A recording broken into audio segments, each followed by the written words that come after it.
to my channel, and if you're new here, welcome.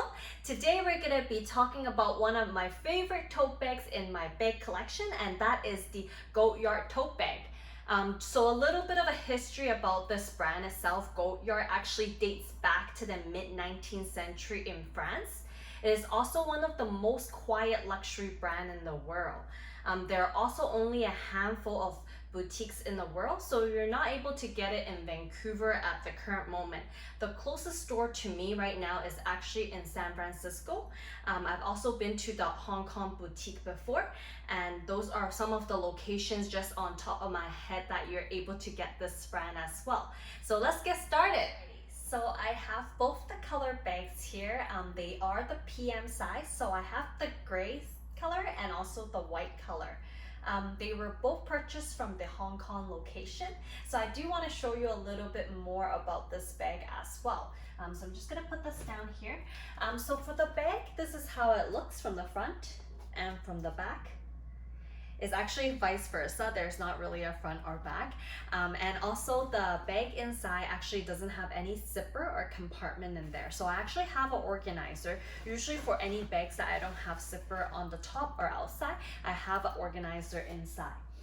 So let's take that out and let's take a look at the inside. So it's actually empty. There's nothing in here. It's very light, mainly because of that. But it does come with a very cute little pouch.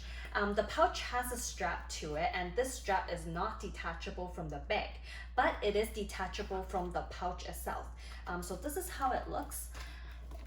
And to detach it, all you need to do is, you see this little button? All you need to do is you unhook it, and voila! You have your little pouch here, which you're able to store some ID or some cash, tickets like that. It also has a button, so it's quite secure as well. So this is how it looks inside.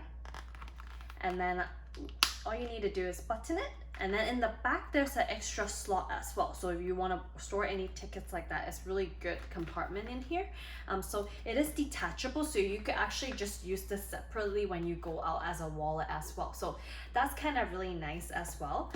Something as well is that the print is very famous. They are all hand printed and they are famous for that. So this is how it looks like. And I do want to show you quickly how it looks on me as well. So generally I do wear it on my shoulder. So on my shoulder, it does fit really perfectly, very comfortably. It's not too high, not too low. So you could wear it like this, or if you would like, you could also wear it on the hand like this, or on your arm. And it's very comfortable. So let's talk about the positive about the Goyard tote. So the positive about this purse. The first thing I probably have mentioned already is how lightweight it is. If you are concerned that the Neverfull Louis Vuitton is a bit heavy for you, this is definitely a good option. Another thing that this is positive is because of the style. It's very classic. I think it matches a lot of different outfits. You don't really need to think about it. It actually matches most of the outfit I wear anyways.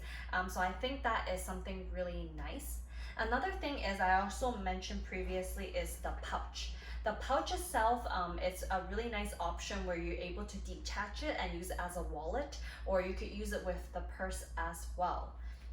Another thing about this is, if you want to be more unique, you don't like clashing with other or seeing the same bag on the street as you, this is definitely a good option. You're not able to purchase these Goyard bags from their online site. You must go to their worldwide location, which there's only a handful of them. So that will make clashing or matching another person a little bit less compared to other brand names. Also as well is that they could carry extremely heavy weight. I've been using this one for over 5 years now. And look at that, it's actually still keeping up really well. I have seen some people have the issue with the corner, which I'm starting to see as well, which is kind of, it might turn into a hole, I think, because the leather itself is getting more and more thin. But it has been 5 years, so you have to keep that in mind. I'll probably get the corner here fixed soon. just in case. I don't want it to rip yet. But I always use this. I use this for traveling. I use this for work. It's classic. It holds so much weight. I usually put my iPad, a couple binders, my 2 cell phones, my wallet, everything in here. I have like literally my life in here, and it is still holding up. So that's why I think this is a good investment. This is the positive about this bag. So let's go to the negative about this purse now. Alrighty, so the negative about this bag. So like any other leather bag, over time it does lose its shape.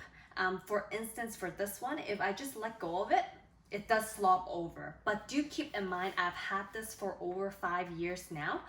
So that is also the reason why I have an organizer in there, which keeps a little bit more of the shape. Another thing that I've noticed as well is that the corner tends to thin out a lot. I've also read that on forum that this is one of the issue with the Goyard tote. So do keep that in mind.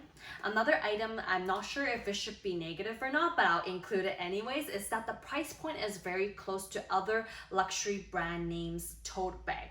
So for instance, it's very similar to the Neverfull with the Louis Vuitton. So if you're someone who wants everyone to know the brand name of the bag that you're holding, this might not be a good option for you. But if you're looking for an investment, a more subtle type of version, you don't want everyone to know, but kind of someone to know, this might be the option for you. Another item that is negative in this one is that there's no zipper, and that is one of the main issue for me. But I have improvised, which I have put organizer inside, so that problem is really solved. So in general, those are the negative points for me. So in conclusion, would I recommend this bag? I would definitely recommend this bag. This is probably one of my most used and favorite bag in my bag collection. It's so timeless, it's elegant. I feel like even in 20 years, you probably still have this style as well. It's so classic. It's so easy to maintain. Usually every time after I use it, I will wipe it with like a wet cloth and not too wet, just maybe damp, and then just wipe it all around and then put it back in a dust bag and put it back on the shelf. So it's very easy to take care of. Someone like me, very, very clumsy. I've had it for so long and it still looks brand new. That is why I would recommend this bag. So let me know how you feel about this video, and make sure to click like, subscribe, and I will see you in the next video. Thank you for watching today. Bye bye.